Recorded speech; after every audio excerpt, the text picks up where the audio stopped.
The Rock is box office. The Rock is Hollywood. But unfortunately for his daughter, she is straight to DVD. She is low budget. She is taped. And she is arguably the worst general manager I've ever seen on this taped edition of NXT. Welcome back, guys, to Fog Wrestling. And I still can't believe how The Rock has produced a daughter that, quite frankly, just absolutely fucking sucks. And I know she's not been in the company long, and I know she got shafted into a crap faction with a schism, but I don't think there's any excuse for how bad she is. And she certainly shouldn't be handed a role as general manager, even if it is on the third brand. I mean, they have William Regal available, ready to return as the GM, or they could have Shawn Michaels just be the authority figure, but they give it to Ava Raine, who's got like zero personality. Her facial expressions absolutely suck. We've seen her tonight announce that Shotzi was injured and couldn't continue. Rest in peace. No, not rest in peace. Get well soon, Shotzi Blackheart. But we've seen Ava Raine come out. She announced that Shotzi was injured, and her, like, the facial expressions just did not change. It was like so monotone, her voice. There was nothing. There was like no emotion or compassion or sadness in her voice. It was like she was reading from a script. Unfortunately, Shotzi cannot compete due to injury, so we're going to get another contender. And she's got this like deer in the headlights sort of look to her. I just can't look at The Rock, man. The way he walks around, he looks at the crowd. The eyebrows are going up, the sweat's pouring off his veins. You know, he's doing the wee shoulder shuffle. He's got that swagger, The Rock's swagger. Then you've got Ava Raine, who just stands still like a rock. Just standing still, shitting herself, holding the microphone. I've never seen like someone in the wrestling business who has been in the same family and there's been this gulf of class between them. And I get it, look, The Rock's one of the greatest of all time, and maybe Hogan's daughter was pretty shit, to be honest, but like I've never seen someone that was so great as The Rock, and then seen someone in their family who's so poor like Ava Raine. It makes no. I think she's also a person The Rock would have buried back in the day. I think she looks like a bag of shite. Yeah, she looks like she's missing something. No, I'm not saying she's absolutely horrendous. No, I'm not saying she's ugly or anything, but she looks weird. Yeah. She's got a weird look to her. It's like The Rock with a wig and a bit of lipstick and no charisma. And she was like, she's not animated. She just comes out and stands there in the one spot, stands still. It's like she's doing one of those like challenges where you're not allowed to move or you lose. It's really fucking bad. American challenge, that's the one. I mean, is this the best NXT has? Let's talk about the North American Championship. Let's not. Obafemi, some people like him, I don't. He beats Lexi King. Not a lot to say. At least he moves, you know, he's there every week. Brock Lesnar, he's not there every... Fuck off. Whoever said that, right? I'll be having words with him. Aye, well, Lexi King, you know what? He said he's not his dad, but since then he's pretty much went down. I thought you were going to say Obafemi. He said he's not his dad. Who's his dad? Lexi King, I'm going to make a name for myself. I mean, the further he gets away from the Pillman name, it's like the less we seem to care about him. And there's also some sort of feud going on between Lexi King and Roderick Strong. What's that guy? Robert Stone, that's the one. Robert Stone. That's Ava Raine. Just stands there like a stone anyway. Obafemi wins. Not even worthy enough to call him the Rock. I didn't care. We're backstage. Thea Hale is upset that Riley Osborne hasn't called her back. That's because she was acting like a entitled fucking millennial. Maybe not even a millennial. What's the generation after millennial? Generation Z. Generation C, acting like one of them freaks. So we've got Riley Osborne holding doors open for her, and she's like, I'm a strong woman, I don't need you to hold the door open. I'm surprised Riley Osborne just didn't go back to his house and, I don't know. I like NXT, but the acting is very funny, isn't it? I think there's some people that are good at that. Like, I genuinely think, like, Tony Soprano. I think Tony D'Angelo does come across some odd. I think some of the scenes that the family do are really good. Yeah. But there's some people like Thea Hale, I think she's very... But I think that's what they're going for a little bit, but still, I don't know, some of the acting here is pretty poor. Basically, she's made a mistake and she's messed up the date and she's all upset about it. Jacy Jane's like, you took my advice the wrong way, blah, blah, blah. We then got Foul Cry backstage with Paxley Tatum, and Tatum is, I guess, wants to be our tag team buddy, wants to be our best friend, and I can see Falcry here turning heel because she seems to be accepting the outside help from Paxley. In-ring segment up next, we had the Wolf Dogs are the new champions. Baron Corbin says that he essentially carried The Wolf Dogs. the Wolf Dogs. He carried Braun Breaker, but Braun Breaker says I'm the one that won I won us the titles. So they're arguing over who Nothing. basically, nothing. Who won the belts, and then what happened? Chase University came out. I like Chase University, but no, I don't like. See that Exeum bastard that comes out with a wee fly mask with Nathan Fraser? Yes. Yes. his arse collapsed. I just can't handle this guy. He comes out with a mask and there's no like eye holes. I can't take him serious. No, Nathan Fraser looks like The Rock next to this guy. Anyway, we get a tag team match booked for tonight by The Rock's daughter. It's Nathan Fraser and Axiom taking on Chase University, Andrew Chase and Duke Hudson. I've never seen a guy's arse collapse wearing a mask where you can't even see his facial expression, but you know exactly what face he's making. That just clueless blank expression. Roxanne Perez then defeated Ren Sinclair. Roxanne Perez seems to be getting some sort of aggressive streak going on here. She's attacking people. She's making people submit. She's turning heel essentially. That's what it looks like, or maybe some sort of tweener. I don't know. We'll see. This show was very, I think, women heavy. Women heavy. Backstage, we had the No Quarter crew. Not too sure who they are, but they barged into Metaphor's locker room. Noam Dar said he does. I'm for Britain, but I don't want to hear your shite, and I don't want to hear it either. So I agree with Noam Dar. With Briggs versus Jensen. Briggs wants Jensen to man up. Tonight he manned up, but Briggs beat him anyway. You're not allowed to say that. With two lariat clotheslines, and we've seen these two feud before.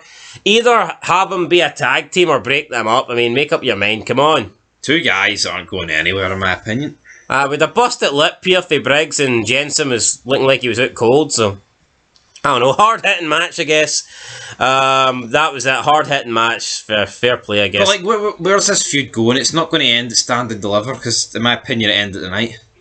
Yes. Up next, we had Carmelo Hayes. He's in the barber shop, and he basically admits that he says he had to take out Trick Williams before Trick Williams took out him. He says Trick Williams was his man, his sidekick, his boy, and that Trick Williams could have been the top 5 in NXT. He could have been any number he wanted. He could have been 5. He could have been 3. Hell, since he's Carmelo's boy, he even could have been 2, but he picked the one number. You're not allowed to be, and that, of course, is number 1, because Carmelo is number 1. Carmelo is money, and he says he put Trick Williams down. He's seen Trick Williams side-eye him. He's seen Trick Williams want what he got, but Trick Williams can never have what he's got because Melo is money, and then Melo sets his sights on Eli Dragunov. I like Carmelo Hayes. I think the guy legitimately looks like a star.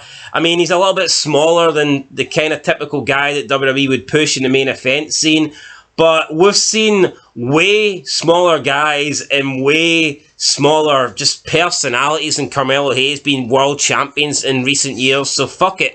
If Kofi Kingston, if Daniel Bryan, if Finn Balor, if guys like that can be champions on the main roster, then for me, Carmelo Hayes 100% can be a champion on either Raw or SmackDown in the future. So I like Carmelo Hayes. I thought it was a really good segment. I like Carmelo Hayes too. He needs called up soon though. I think after this feud, he needs called up. Same with Braun Breaker. Cannot keep them in NXT much longer, in my personal opinion, and I feel like... Well, Braun Breaker's already called up, but he's still kind of double dipping essay as you do. I would just single dip essay and make sure you finish your wee snack in one bite. As for Trick Williams, he's got the NXT Championship later down the line for him, and so is a certain Tony D, but we'll get to that later on because D-Jack... D-Jack has got Joe Gacy captured. He's got him locked up. He's basically kidnapped him. He's got him in like a straitjacket, and he's going to make him feel the pain. He's going to make him pay the price because Joe Gacy broke his rules. Joe Gacy committed sins. And then we had some Italian guy who, I've no idea who he is, Giovanni or something, but he turned around and says that you can't do this, D-Jack. I don't care about your rules. You can't do this. It's not legal. It's not allowed in NXT. And D-Jack doesn't really care. But this guy was like getting in D-Jack's face, and I don't know. I'm surprised D-Jack just didn't drop him. And I'm pretty sure I seen a gun on the table as well. I mean, there was a black object that D-Jack had in his hands. Not quite sure what it was. I also seen him tweet about guns a couple of months ago, so I don't know if he's a... People are bashing this so online. Oh, we just want wrestling. We don't want these... You know, look at DJ. The guy's got this badass fucking look to him, almost like a Punisher-esque character. But people are complaining because they just want to see fucking men in tights. I mean, Jesus Christ. And then you've got Joe Gacy, who I think over the past couple of months has been doing the best stuff that he's done since he split up with Hardland, because the whole Schism thing sucked.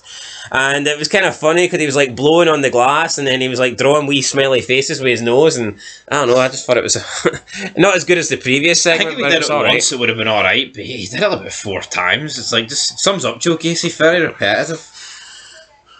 Joe Gacy needs to lose a bit of weight though, in all seriousness.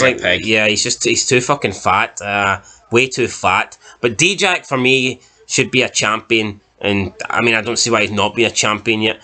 I mean, look at all these guys that are getting long, undeserved title reigns on the main roster, and they can't even give D-Jack a shot at the NXT North American Championship or something. Come on.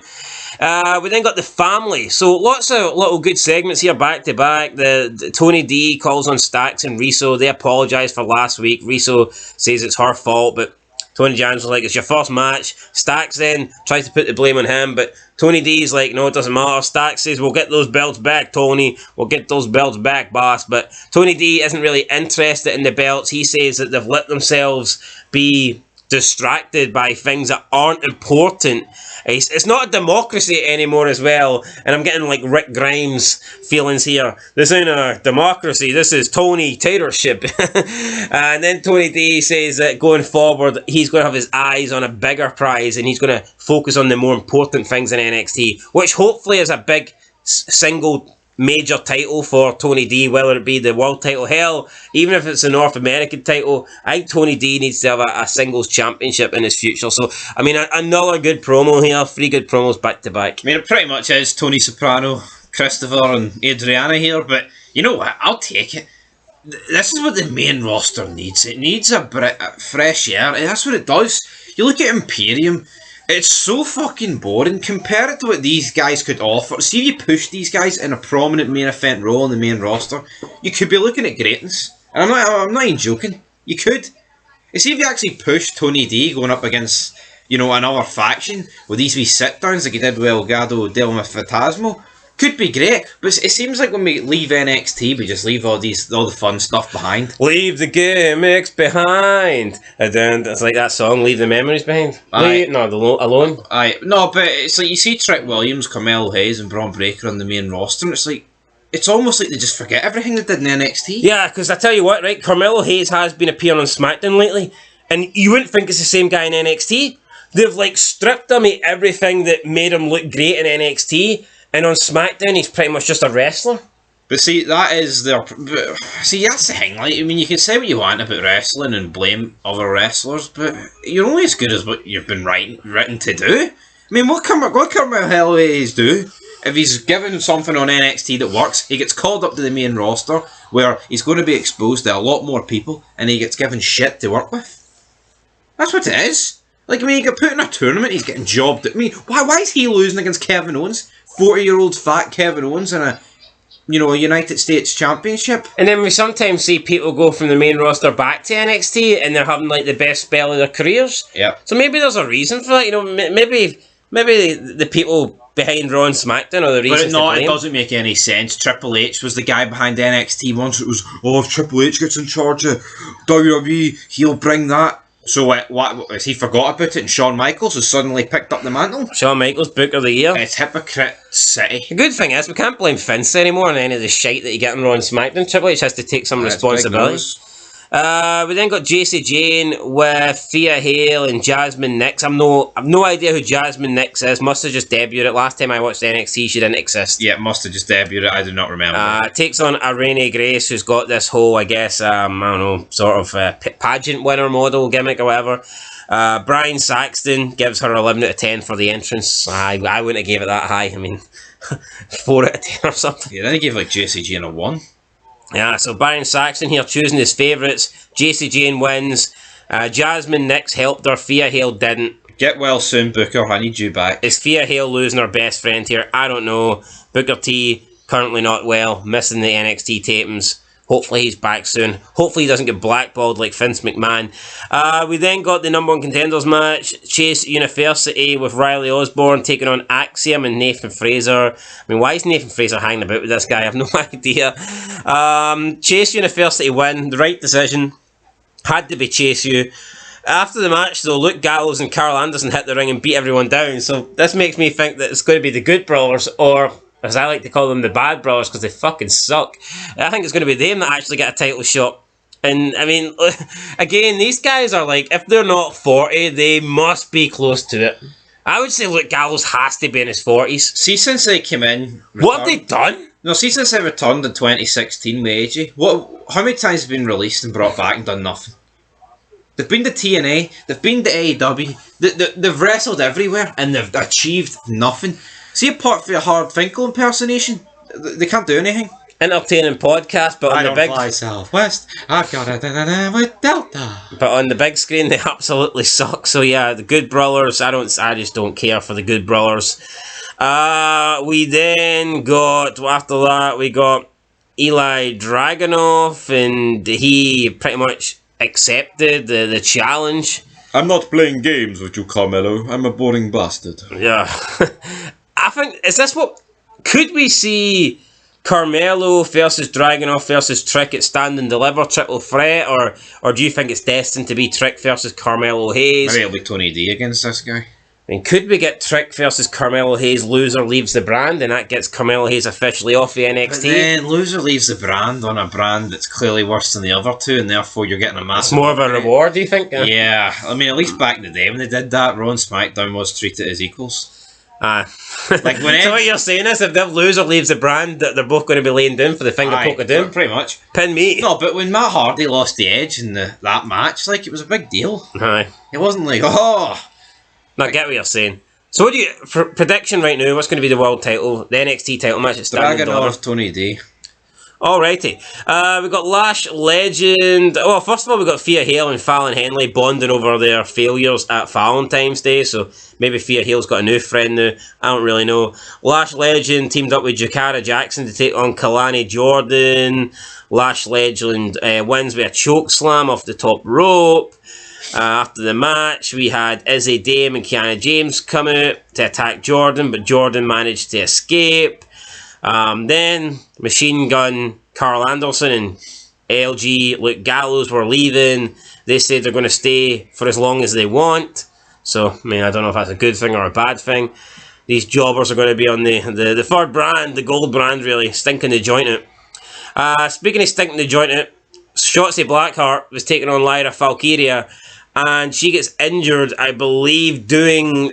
I think it was, I can't remember, I think it was a DDT on the apron, or it was like maybe just like a guillotine. She's trying to hang her up on the middle rope. It was like a face buster on the apron, and when she hit the floor, her ACL snapped. Now, like, I guess that ACL can blow at any time or whatnot, but I mean, this is literally a little jump from the apron to the floor. Yeah. Now, I know McMahon done his quads by just getting in the ring, but you wouldn't. I just expected it to be like a move or something, or a bad landing. I mean, initially looking at it, it just looked like she hopped off the apron. At least with McMahon, though, he was fuming, and he wasn't even thinking. He stormed into the ring, knees first. There was a lot of tension there, wasn't there? It was knees first, like. Anyway, Shotzi gets taken out. Ava Raine comes out after the break, says that Shotzi can't compete. One of the worst announcements ever. And then she makes an open challenge match, and Lash Legend, who was in the last match, the previous match, was forced out. I mean, I guess that made a little bit of sense, and the commentators kept going over that, so... Does it make sense? So, I mean, how much is there like a 5-mile trek back to the fucking locker room or something? True, but I don't know, maybe she was hanging out at the Gorilla. Who fucking knows? So she gets in the ring, they're having a match. Roxanne Perez is backstage cleaning herself down with a towel. Then she looks at the screen. She sees that there's an NXT Women's Championship match going on, and she doesn't like this. She goes crazy and she destroys the TV. So she thinks this should have been her match. Maybe it should have been her match, but it wasn't her match. It was Lash Legend's match. And could Lash Legend become a legend tonight? No, she couldn't. She lost to Lyra Valkyria, and I think we all knew that was going to be the outcome. Shotzi would have lost, I'm sure, as well, had she made it to the end injury-free. Didn't happen. Last Legend took her place. She lost too, and that was it. I mean, unfortunately, it was a pretty dead end to NXT where Lyra Valkyria just wins. She jumps up onto the turnbuckle, she celebrates with the belt, and you get the credits, and NXT ends. I mean, I thought it was okay, but the ending was a little bit flat. I mean, Lash Legend comes out and loses a match that we all knew she was going to lose anyway, and it just ends with Lyra Valkyria celebrating with the belt and the commentator saying that she's going to be here for a long time as the women's champion, something I don't want either. So that was your ending to NXT. I mean, it was alright. It was... The matches, I just didn't care for the matches, man. I thought the promos were pretty... I was going to say great, that's good. But I just don't care about the matches. I'm sorry, I don't. Two big title matches tonight and number one contenders, and it's like, did they matter? Not really. It was the promos that blew them out the water. So I'm going to get a 4 out of 10. That's my rating there. I thought it was probably just below average. So yeah, I mean, I'll give it a 4. NXT delivers every week with the segments and promos. I think NXT's fun. The matches don't last overly long. That's what I like about NXT. I think tonight there was only one match that went to a commercial break.